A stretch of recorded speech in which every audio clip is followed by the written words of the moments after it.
Hello student, hello friends. Today we are going to understand the term GST Act in India. ये GST act equally important है अगर आप CMA कर रहे हैं, if you are pursuing chartered accountant course inter या final, या अगर आप वर्किंग प्रोफेशनल हैं तो भी आप इस टर्म्स को इक्वली यहाँ पे समझ सकते हैं। GST एक ऐसा टर्म है जो आप डेली मार्केट में सुन रहे हैं। हो सकता है आप में से कईयों को इसके बारे में बहुत कुछ पता हो, पर आज हम इसे डिफरेंट तरीके से थोड़ा डीप में और थोड़ा प्रैक्टिकल अप्रोच के साथ समझने की कोशिश करते हैं। होप ये वीडियो आपको पसंद आएगा। So goods and services tax GST act, तो इंडिया में एक एक्ट बना गुड्स एंड सर्विस टैक्स लगाने के लिए। तो सबसे पहले हमें ये पता होना चाहिए कि एक्ट इंडिया में कैसे फॉर्मुलेट होता है। हम LLB नहीं कर रहे हैं ऑब्वियसली, पर हमें एटलीस्ट एक बेसिक नॉलेज होनी चाहिए कि कोई भी कानून इंडिया में कैसे बनता है। तो अगर आपको कानून बनाना है तो सबसे पहले आपको उस कानून का एक सब्जेक्ट फाइंड आउट करना होगा कि आप कौन से टॉपिक पे या कौन से सब्जेक्ट पे एक्ट बनाना चाहते हैं। जैसे कंपनी एक सब्जेक्ट हुआ तो कंपनीज एक्ट बना, ऐसे इनकम टैक्स एक सब्जेक्ट हुआ तो इनकम टैक्स एक्ट बना। ऐसे ही हमें एक सब्जेक्ट चाहिए। सबसे पहले first we want a subject matter और एक सब्जेक्ट टॉपिक जिस पे हमें कोई कानून बनाना हो। अब क्वेश्चन उठता है ये टॉपिक कहाँ से मिलेगा।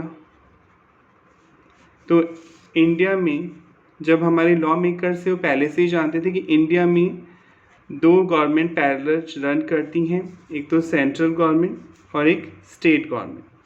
तो जब दो गवर्नमेंट पैरेलल रन करती हैं तो ऑब्वियसली इनमें पावर्स का डिवाइडेशन होना चाहिए, अदरवाइज दोनों सरकारों में क्लैशेस होंगे। यानी सेंट्रल गवर्नमेंट को की पावर डिफाइन होनी चाहिए कि वो क्या क्या कर सकती है, किन किन सब्जेक्ट्स पे वो रूल्स बना सकती है, एक्ट बना सकती है, कानून ला सकती है। और स्टेट गवर्नमेंट को भी ये पता होना चाहिए कि वो किन टॉपिक्स पे कौन सा कानून लेके वो आ सकती है। कुछ पावर सेंट्रल गवर्नमेंट को दी गई, कुछ पावर स्टेट गवर्नमेंट को दी गई। अब ये एक्ट बनाने की पावर कॉन्स्टिट्यूशन के थ्रू दी गई। तो कॉन्स्टिट्यूशन में कहाँ पे लिखा हुआ है कि टॉपिक कैसे चूज करेंगे। तो कॉन्स्टिट्यूशन में जो 7th शेड्यूल है, 7th शेड्यूल, उसमें 3 लिस्ट मेंशन की गई हैं। फर्स्ट है यूनियन लिस्ट, सेकंड है आपकी स्टेट लिस्ट और थर्ड वन है कॉन्करेंट लिस्ट। तो यूनियन लिस्ट में जिन जिन टॉपिक्स के नाम हैं उन पे किसी भी तरह का रूल्स और एक्ट बनाने की, कानून बनाने की पावर केवल सेंट्रल गवर्नमेंट को है। स्टेट लिस्ट में जो भी टॉपिक्स आते हैं उनमें कानून बनाने की पावर केवल स्टेट गवर्नमेंट को है। कॉन्करेंट लिस्ट एक मिक्स लिस्ट है, इसमें दोनों जो भी टॉपिक्स लिखे हुए हैं उन पे रूल्स और एक्ट बनाने की पावर दोनों गवर्नमेंट्स को दी गई है।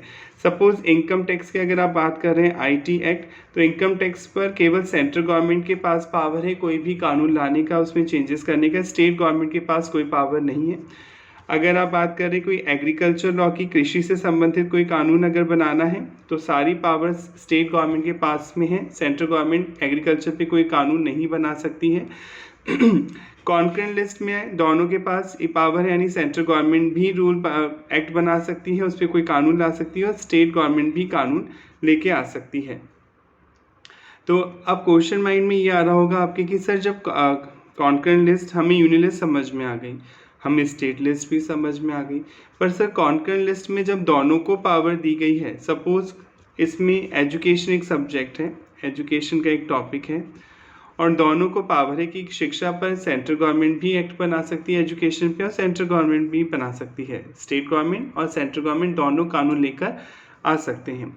अब मानो सर सपोज राजस्थान गवर्नमेंट ने भी कानून बना दिया और सेंट्रल गवर्नमेंट ने भी कानून बना दिया, एक्ट बना दिया एजुकेशन पे। अब किसका प्रिवेल करेगा, क्योंकि दोनों को पावर दी गई है, स्टेट को भी और सेंट्रल गवर्नमेंट को भी। तो इसमें एक क्लॉज है कि अगर स्टेट ने भी कानून बनाया है सेम टॉपिक पर और सेंट्रल गवर्नमेंट ने भी कानून बनाए हैं सेम टॉपिक पर, तो प्रेसिडेंट के पास पावर है। अगर स्टेट रिक्वेस्ट करता है, अगर वो स्टेट रिक्वेस्ट करता है प्रेसिडेंट से, राष्ट्रपति से, कि हमारे स्टेट में हमारा ही कानून माना जाए, और प्रेसिडेंट इस बात को एक्सेप्ट करता है, तो उस स्टेट में तो उस स्टेट का जो एक्ट है वो अप्लाई होगा, बाकी rest of India central government का एक्ट अप्लाई होगा। यानी यहाँ पे प्रेसिडेंट को पावर दी गई है कि वो अगर स्टेट रिक्वेस्ट करता है तो प्रेसिडेंट चाहे तो मे है, मस्ट नहीं है, प्रेसिडेंट चाहे तो स्टेट को अलाउ कर सकता है कि उसके स्टेट में उसी का कानून अप्लाई किया जाएगा। तो ये थोड़ा सा नॉलेज है ताकि इंडिया में एक्ट कैसे बनते हैं आप समझ सकें। तो इसे हम दोबारा रिवाइज कर लेते हैं टॉपिक को। Process of act making in India. सबसे पहले हमें सब्जेक्ट मैटर चाहिए। सब्जेक्ट मैटर हमें कहाँ से मिलेगा? We can find the topic और subject in the 7th schedule of the constitution of India. Constitution का जो 7th शेड्यूल है उसमें से हमें टॉपिक मिलेगा। 7th शेड्यूल में 3 लिस्ट हैं। सबसे पहले है यूनियन लिस्ट, सेकंड वन है स्टेट लिस्ट, थर्ड वन है कॉन्करेंट लिस्ट। यूनियन लिस्ट में केवल सेंट्रल गवर्नमेंट को पावर है। Only central government has power to make laws. For example income tax, income tax से में कोई भी एक्ट में कोई भी चेंजेस करना है, कोई कानून लाना है इनकम टैक्स से रिलेटेड, तो केवल सेंट्रल गवर्नमेंट ही ऐसा कर सकती है। State list, only state government has power to make laws like agriculture law. कोई एग्रीकल्चर कृषि से संबंधित कोई कानून अगर आपको बनाना है तो केवल स्टेट गवर्नमेंट ही बना सकती है। और concurrent list, both central and state government है power to make laws like education. पर प्रेसिडेंट की पावर आपको बताई दी। अगर दोनों सरकारें एक्ट बना चुकी हैं तो वो स्टेट अगर रिक्वेस्ट करता है राष्ट्रपति से कि हमारे स्टेट में हमारा कानून माना जाए और राष्ट्रपति उसको अलाउ करता है तो उस स्टेट में उसका ही एक्ट एप्लीकेबल होगा। यहाँ तक आई होप आपको समझ में आ गया होगा। अब हमें टॉपिक मिल गया। सपोज सेंट्रल गवर्नमेंट को टॉपिक मिल गया इनकम टैक्स। अब वो इस पर कानून लाना चाहती है। इनकम टैक्स वैसे ऑलरेडी बना हुआ है, मैं आपको एग्जांपल से समझा रहा हूँ।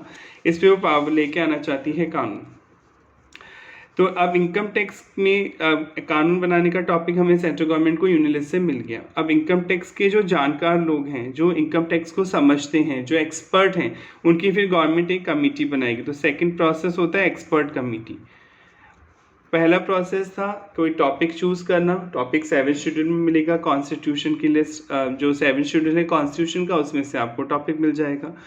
दूसरा है अब एक्सपर्ट कमेटी बनाई गवर्नमेंट, यानी उस सब्जेक्ट को जानने वाले जो लोग हैं उसमें डिफरेंट फील्ड के लोग हो सकते हैं। एजुकेशन सेक्टर से हो सकते हैं, इंडस्ट्रियल सेक्टर से हो सकते हैं, कुछ गवर्नमेंट की नॉमिनी हो सकते हैं जो गवर्नमेंट अपॉइंट करेगी एटसेट्रा। तो एक एक्सपर्ट कमेटी बनाई जाएगी। अब ये एक्सपर्ट कमेटी क्या करेगी? उस एक्ट में क्या होना चाहिए, क्या क्या चीज़ें होनी चाहिए, कैसे वो एक्ट बनना चाहिए, अप्लाई होना चाहिए इंडिया में, ये एक्सपर्ट कमेटी एक ड्राफ्ट लेटर तैयार करेगी। इसके लिए draft letter prepared by expert committee. Expert committee तैयार करेगी ड्राफ्ट लेटर। जब ये ड्राफ्ट लेटर प्रिपेयर हो जाएगा तो ये बोथ हाउसेज में पास किया जाएगा ड्राफ्ट लेटर। बोथ हाउसेज मतलब राज्यसभा और लोकसभा। इंग्लिश में बोलते हैं राज्यसभा को अपर हाउस और लोकसभा को लोअर हाउस। ये जो ड्राफ्ट लेटर है ये दोनों हाउसेज में पेश किया जाएगा। आप इसे बिल भी बोल सकते हैं, बिल। जब ये बोथ हाउसेज में मेजोरिटी के साथ पास हो जाएगा, pass by majority in Rajya Sabha and Lok Sabha, ये प्रेसिडेंट के पास जाएगा फॉर अप्रूवल पर्पस। राष्ट्रपति के पास भेजा जाता है फिर वो बिल स्वीकृति के लिए। अगर राष्ट्रपति अपनी स्वीकृति दे देता है, असेंट देता है, एक्सेप्ट कर लेता है उसको, तो वो बिल जो है वो एक्ट में कन्वर्ट हो जाता है। पर अगर प्रेसिडेंट एक्सेप्ट नहीं करता, प्रेसिडेंट को लगता है कि इसमें कुछ चेंजेस होना चाहिए, तो फिर वो वापस इस बिल को लौटा सकता है। तो वापस ये ड्राफ्ट लेटर कमेटी के पास जाएगा। कमेटी सेम चेंजेस करेगी एज पर द प्रेसिडेंट के कहने पे। जो चेंजेस हुए वो एक्सपर्ट कमेटी उसमें इंक्लूड करेगी। उसके बाद वापस से वो जो लेटर है, जो बिल है, वो दोनों हाउसेज में पास किया जाएगा। सेम प्रोसेस होगा, मेजोरिटी से पास होगा मोर देन 50%। और फिर प्रेसिडेंट उसको अगर लगता है कि एक्ट इंडिया में अप्लाई होना चाहिए, लागू होना चाहिए, तो प्रेसिडेंट उस पर साइन कर देगा। जैसे प्रेसिडेंट साइन करेगा वो एक्ट बन जाएगा। This is the process of act making in India. एक तरह से भारत में एक्ट बनाने का ये प्रोसेस है जो आपने शॉर्ट में समझा। हम इसे फटाफट रिवाइज कर लेते हैं। अगर इंडिया में कोई भी एक्ट आपको बनाना है तो सबसे पहले सब्जेक्ट मैटर चूज़ करेगी गवर्नमेंट। गवर्नमेंट कहाँ से लेगी सब्जेक्ट मैटर? जो कॉन्स्टिट्यूशन का 7th शेड्यूल है उसमें 3 लिस्ट दी गई हैं, union list, state list and concurrent list. Union list में जो टॉपिक्स के नाम है, बहुत बड़ी लिस्ट है, हम तो एग्जांपल्स के तौर पर समझिए। जो टॉपिक्स के नाम हैं वो उस पर केवल सेंट्रल गवर्नमेंट कानून बनाएगी। जो स्टेट लिस्ट है उसमें जो टॉपिक्स हैं उन पर केवल स्टेट गवर्नमेंट कानून बनाएगी। और जो कॉन्करेंट लिस्ट है उसमें जो टॉपिक है उनमें दोनों गवर्नमेंट कानून बना सकती हैं। पर अगर दोनों गवर्नमेंट बनाती हैं और तो स्टेट चाहे तो प्रेसिडेंट के पास जा सकता है, प्रेसिडेंट से रिक्वेस्ट कर सकता है कि मेरे स्टेट में मेरा ही कानून माना जाए। और प्रेसिडेंट अगर उसे अलाउ कर देता है तो उस स्टेट में प्रेसिडेंट का ही उस स्टेट गवर्नमेंट का ही एक्ट एप्लीकेबल होगा। रेस्ट ऑफ इंडिया जो सेंट्रल गवर्नमेंट का एक्ट है वो एप्लीकेबल होगा। पहला पॉइंट था, पहला प्रोसेस था सब्जेक्ट मैटर चूज करना। सेकंड प्रोसेस है एक्सपर्ट कमेटी। फिर जो गवर्नमेंट है, after subject matter government appoint an expert committee to prepare draft on the subject. उस एक्ट को बनाने के लिए गवर्नमेंट जो एक्सपर्ट कमेटी अपॉइंट करेगी। एक्सपर्ट कमेटी मतलब जो उस टॉपिक को सब्जेक्ट मैटर के जो एक्सपर्ट लोग हैं उन्हें अपॉइंट करेगी, और फिर वो एक्सपर्ट कमेटी एक ड्राफ्ट लेटर या बिल तैयार करेगी। फिर सच बिल प्रेजेंट सच ड्राफ्ट लेटर और बिल इन बोथ हाउसेज, वो दोनों हाउसेज में पास किया जाएगा बिल। अपर हाउस राज्यसभा और लोअर हाउस लोकसभा, मतलब उसमें जो प्रोविज़न है उस एक्ट में जो उस एक्ट से जो अफेक्ट होने वाला है इंडिया में उनके बारे में डिस्कस होगा दोनों हाउसेज में। उसके बाद मेजोरिटी से वो बिल पास किया जाएगा ड्राफ्ट लेटर। फिर ड्राफ्ट लेटर जब पास हो जाएगा उसके असेंट बाय प्रेसिडेंट, राष्ट्रपति उसे स्वीकृति देगा। President approve such bill then bill become act, उस दिन से वो एक्ट बन जाएगा। पर प्रेसिडेंट कैन रिटर्न, प्रेसिडेंट अगर चाहे तो वो बिल को वापस कर सकता है एक्सपर्ट कमेटी के पास में। फिर उस बिल में प्रेसिडेंट के डिज़ायर के अकॉर्डिंग चेंजेस किए जाएंगे और फिर वापस से वो बोथ हाउसेस में पास होगा और प्रेसिडेंट उसे अगर अलाउ करता है, अप्रूव करता है तो वो एक्ट बन जाता है। तो ये एक प्रोसेस हुआ एक्ट बनने का भारत में। अब ये नॉलेज के लिए है पॉइंट कि बिल कितने तरह का होता है। एक गवर्नमेंट बिल होता है जो गवर्नमेंट खुद प्रिपेयर करती है। एक प्राइवेट बिल होता है, कोई भी मेंबर जो लोकसभा राज्यसभा का मेंबर या अपोजिशन पार्टी भी बिल लेके आ सकती है कोई प्राइवेट, और उसमें बहस हो सकती है। अगर वो भी अप्रूव होता है और राष्ट्रपति उसे अप्रूव करता है तो वो भी एक्ट बन सकता है। जनरली ये बहुत रेयर केस है, गवर्नमेंट बिल ही जनरली फाइनली जाके प्रोसेस में वो एक्ट का पार्ट बनते हैं। तो ये एक्ट हो गया। अब क्वेश्चन उठता है जब एक्ट बन जाता है तो एक्ट का जो प्रोसेस है बनने का वो बन गया। अब जो एक्ट होता है, एक्ट बन गया। जैसे आपकी बुक्स होती थी, बुक्स किस में डिवाइड होती है। सपोज कोई अगर आपसे पूछे बुक्स किस में डिवाइड होती है तो आप क्या बोलते हैं, चैप्टर्स। सेम एक्ट भी चैप्टर्स में डिवाइड होता है। एक्ट में भी चैप्टर होते हैं 1 2 3 4, एक्ट भी चैप्टर्स में डिवाइड होता है। चैप्टर्स में किस में डिवाइड होते थे, अगर अपनी बुक्स की अगर अपन बात करें, एक्ट चैप्टर किस में डिवाइड होते थे, हेडिंग्स। हर चैप्टर में एक हेडिंग्स होती थी। तो सेम यहाँ पे एक्ट चैप्टर में डिवाइड होता है। चैप्टर सेक्शन में डिवाइड होते हैं। सेक्शन कि भाई सेक्शन 15 to 17 सैलरी हेड में आएंगे, ऐसी ये सेक्शन से ये सेक्शन इस चैप्टर में आएगा एक्सेट्रा। तो एक्ट डिवाइड होता है चैप्टर में, चैप्टर डिवाइड होता है सेक्शंस में। सेक्शंस में जो लिखा होता है उसे बोलते हैं प्रोविज़न। सेक्शन में जो वर्डिंग लिखी होती है कि ये एप्लीकेबल, सेक्शन में जो भी वर्डिंग होती है उसे आप प्रोविज़न का नाम देते हैं। यहाँ पर सेक्शन, जैसे आप इसे रीड कैसे करेंगे, सपोज सेक्शन 2 ये ऐसे लिखा हुआ है सपोज, तो हम इसे रीड कैसे करेंगे, section 2 sub section 1 clause A sub clause 1। Again section 2 sub section 1 clause A sub clause 1। तो एक्ट डिवाइड होता है चैप्टर्स में, चैप्टर्स डिवाइड होते हैं सेक्शन में। सेक्शन में जो चीज़ लिखी होती है उसे आप प्रोविज़न बोलते हैं यहाँ पर। और प्रोविज़न को ढंग से अप्लाई करने के लिए रूल्स बनाए जाते हैं। जैसे इनकम टैक्स रूल होते हैं, जीएसटी में भी रूल्स आप पढ़ेंगे, कंपनीज एक्ट में भी रूल्स होते हैं। तो अलग से रूल बनाए जाते हैं प्रोविज़न को अप्लाई करने के लिए। जैसे कई बार आप कोई सेक्शन पढ़ेंगे या पढ़ते हैं, उसमें लिखा आता है कि as specified in rule penalty will be charge. Suppose section ये 5 है, इसमें एक लिख दिया किसी भी एक्ट का, मान लें इसमें लिखा हुआ है penalty amount will be charge as specified in rules. अब एज स्पेसिफाइड रूल मतलब रूल्स में जो पेनल्टी का अमाउंट है, सपोज पेनल्टी का अमाउंट 5000 है, वो एक्ट में नहीं लिखा गवर्नमेंट ने, उसके लिए अलग से क्या बनाया है रूल्स कि अगर आप ये वायलेशन करेंगे, लॉ तोड़ेंगे तो आपको 5000 रुपीज़ का पेनल्टी पे करनी होगी। तो ये रूल्स में मेंशन किया है। तो रूल्स प्रोविज़न को अप्लाई करने के लिए बनाए जाते हैं। अब माइंड में एक क्वेश्चन आता है, सर रूल अलग से क्यों बनाए जाते हैं? गवर्नमेंट एक्ट बनाते टाइम ही रूल्स भी उसमें इंक्लूड कर लें, अलग से क्यों बनाए जा रहे हैं रूल? एक्ट बनाया तो उसी में इंक्लूड कर लिया जाए? नहीं, एक्चुअली अगर गवर्नमेंट रूल्स को भी एक्ट में इंक्लूड कर लेगी और कल को अगर आपको एक्ट में क्या करना है, अमेंडमेंट करना है, आपको कोई चेंजेस करना है एक्ट में, तो ये एक लेंथी प्रोसेस हो जाता है। फिर आपको वही चेंज अमेंडमेंट जो भी आपने लॉ में एक्ट में चेंज किया उसके लिए आप पहले राज्यसभा में जाओगे, फिर लोकसभा में जाओगे और फिर उसे प्रेसिडेंट से अप्रूव करवाओगे, तो तब जाके वो अमेंडमेंट होगा उस एक्ट में। यानी एक्ट को अमेंड करना एक बहुत ही लेंथी प्रोसेस है।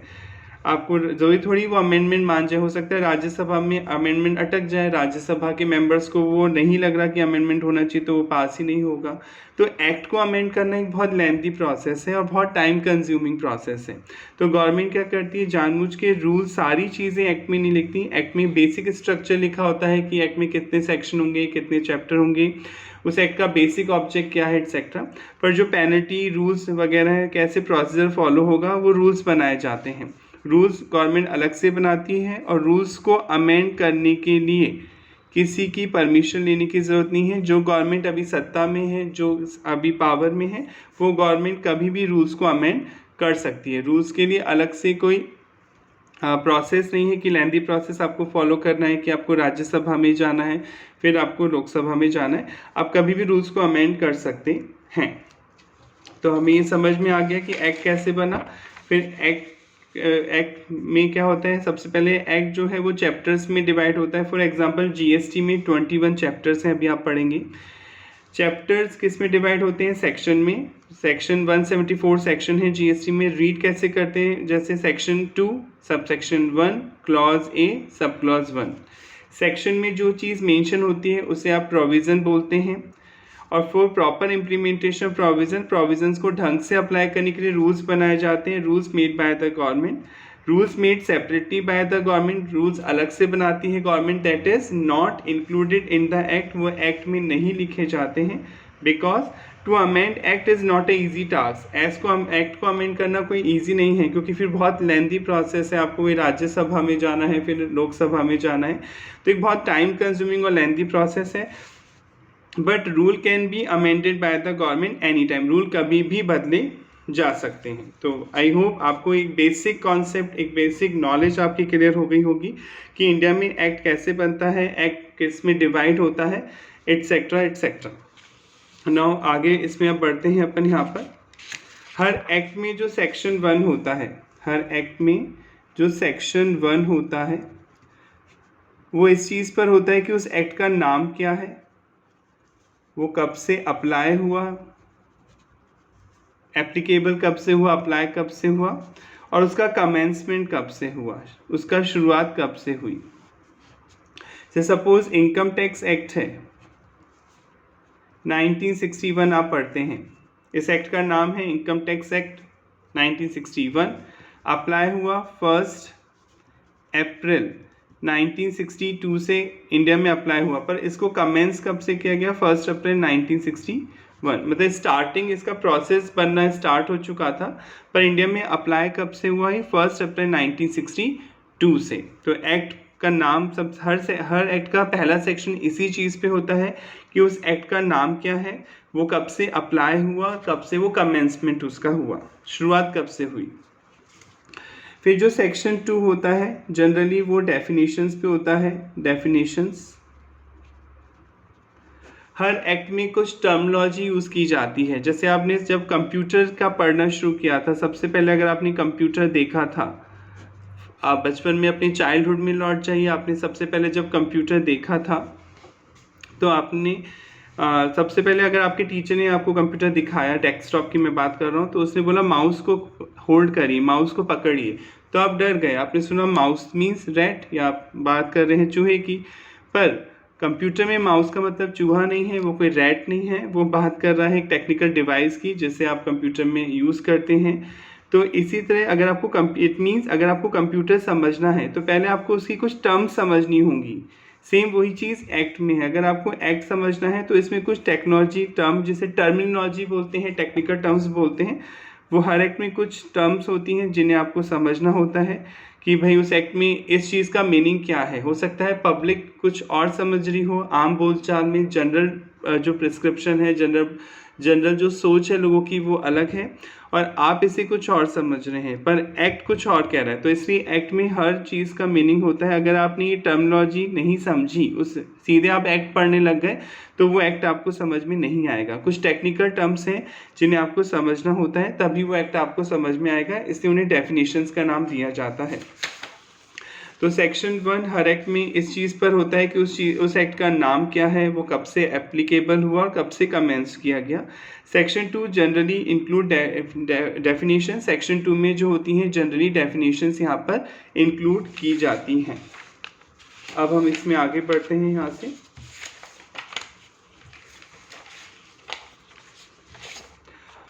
For knowledge purpose types of bill. अब बिल भी कितने तरीके के होते हैं। एक मनी बिल होता है, एक फाइनेंस बिल होता है, एक ऑर्डिनरी बिल होता है जो लॉ से कोई भी एक्ट या लॉ लेके आना है, और एक कॉन्स्टिट्यूशन अमेंडमेंट बिल होता है। ये 4 तरीके के बिल प्रेजेंट किए जाते हैं। मनी बिल, अगर गवर्नमेंट को लोन वगैरह लेना है तो मनी बिल की बात होगी। फाइनेंस बिल जो हर साल आता है, आप इंडिया में देखते हैं फरवरी में प्रेजेंट होता है फाइनेंस बिल। जो इनकम टैक्स होता है, फाइनेंस बिल में चेंजेस होने वाले बताए जाते हैं कि आने वाले साल में क्या क्या टैक्सेस में चेंजेस होने वाले हैं। ऑर्डिनरी बिल जो किसी भी एक्ट से रिलेटेड हो सकता है। कॉन्स्टिट्यूशन, अगर आपको संविधान में कोई चेंजेस करना है, कॉन्स्टिट्यूशन को बदलना है, तो आप कॉन्स्टिट्यूशन अमेंडमेंट बिल लेकर आ सकते हैं।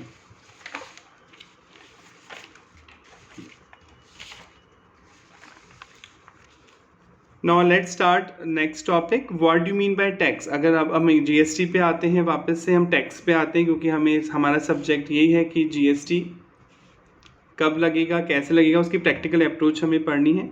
तो what do mean by tax, अगर कोई आपसे पूछे टैक्स क्या होता है, तो मेरे अकॉर्डिंग टैक्स जो है एक कंपलसरी कम मोरल ड्यूटी है। अगर आप बात करें tax compulsory cum moral duty. Compulsory का मोरल ड्यूटी मीन्स कंपलसरी तो है ही टैक्स, एक तरह से फाइनेंशियल बर्डन है पीपल्स पे, कंट्री के लोगों पर, कि भैया इतना टैक्स आपको देना होगा ताकि जो ग्रोथ है कंट्री की वो की जा सके। जो टैक्स का पैसा आप गवर्नमेंट को देते हैं, गवर्नमेंट उससे बेसिक इंफ्रास्ट्रक्चर डेवलप करती है, रोड बनाना, पब्लिक स्कूल्स बनाना, हॉस्पिटल्स बनाना एक्सेट्रा। पर मोरल भी है, कई लोग जिनकी इनकम एक लिमिट से ज़्यादा है, वो अच्छा कमा रहे हैं, फिर भी वो टैक्स की क्या करते हैं, चोरी, टैक्स इवेजन जिसे आप बोलते हैं, टैक्स की चोरी करते हैं, जो कि सही नहीं है। ये कंट्री आपको बहुत कुछ दे रही है, आगे भी देगी और दिया भी है, तो आपकी भी एक मोरल रिस्पॉन्सिबिलिटी बनती है कि आप भी इस कंट्री के लिए कुछ करें। हर कोई बॉर्डर पे तो जाके लड़ नहीं सकता, हर कोई आर्मी ज्वाइन नहीं कर सकता, पर आप क्या कर सकते हैं अपनी कंट्री के लिए, आप एक टैक्स के पार्ट पे एक अमाउंट पे कर सकते हैं, और वो अमाउंट ताकि गवर्नमेंट बेसिक इंफ्रास्ट्रक्चर को डेवलप करने पे लगाए। तो टैक्स कंपलसरी तो है ही, क्योंकि गवर्नमेंट ने कह दिया तो देना ही पड़ेगा, वो तो कंपल्शन है। साथ में मोरल भी है, क्योंकि आपकी एक मोरल ऑब्लिगेशन भी है कि आपको टैक्स देना चाहिए। अब हम इसे एक तरह से मीनिंग के फॉर्म में अगर हम पढ़ें, कोई अगर आपसे पूछे तो tax is a compulsory cum moral duty, और we can say it's a financial charge, एक बर्डन है, चार्ज है, आप पे लेवी है, इम्पोज, चार्ज और लेवी एक ही बात है, चार्ज बोल लीजिए, लेवी बोल लीजिए। जनरली लॉ में लेवी वर्ड यूज़ किया जाता है चार्ज करना, जो कि इम्पोज करता है bye the government upon a tax payer, tax payer पे चार्ज किया जाता है।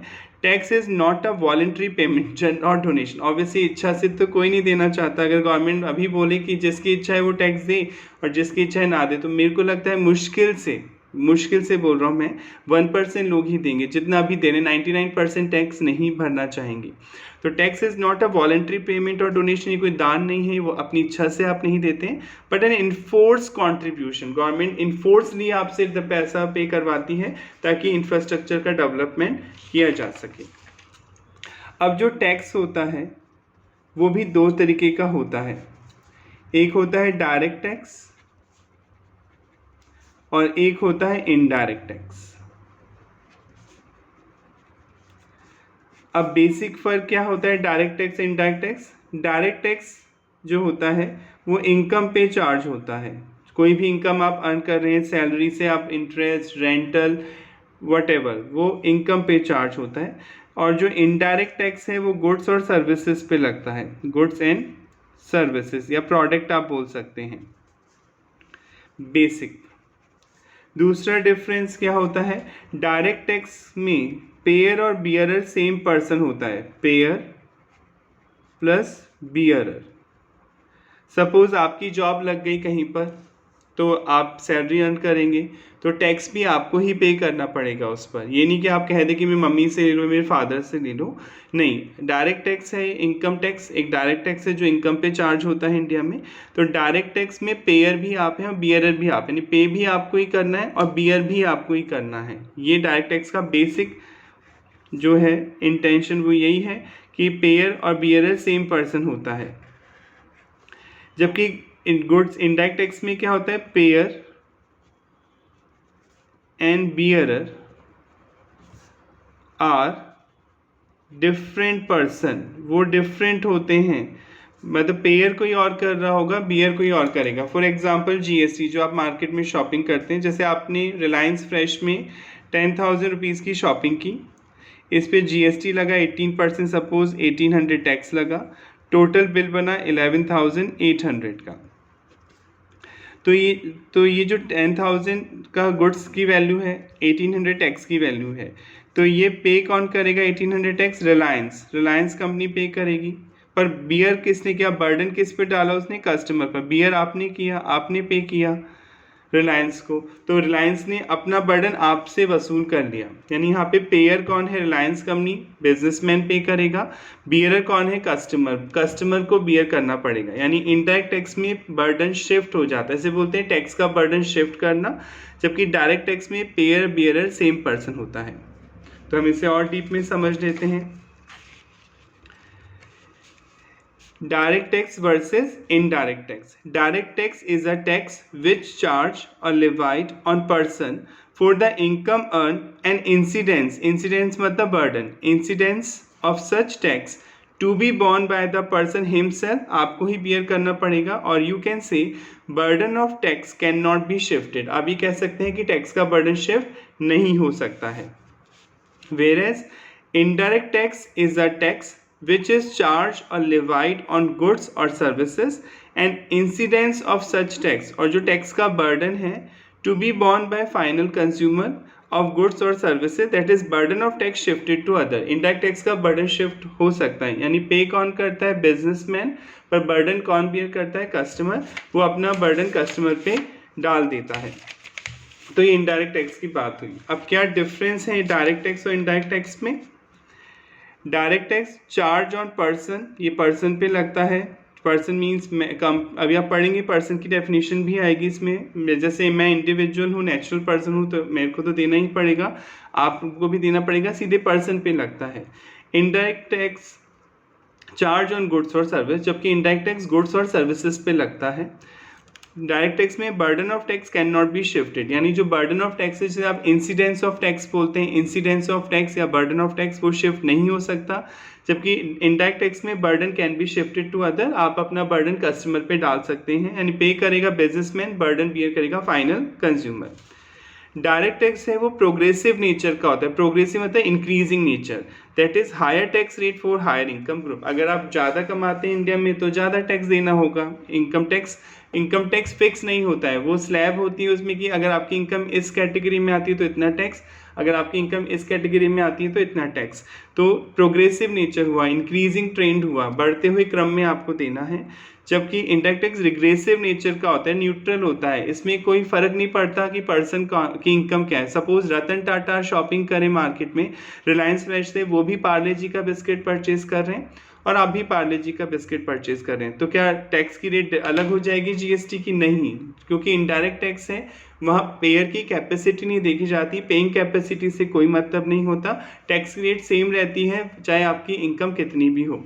तो regressive in nature tax, that is rate are same for all consumer, that is ability to pay not consider, वहाँ एबिलिटी नहीं देखी जाती है कि कस्टमर कितनी एबिलिटी रखता है, पेइंग कैपेसिटी कितनी रखता है। तो इस लेक्चर को आज हम यहीं तक समझेंगे। इसके बाद नेक्स्ट लेक्चर में हम और डीप में जाके पढ़ेंगे, गुड्स एंड सर्विस से स्टार्ट करेंगे, क्या क्या बेसिक कॉन्सेप्ट है उसके बारे में हम पढ़ेंगे। होप आपको ये समझ में आ गया होगा act making process, direct tax and indirect tax क्या होता है। नेक्स्ट लेक्चर में मिलते हैं। Thank you so much.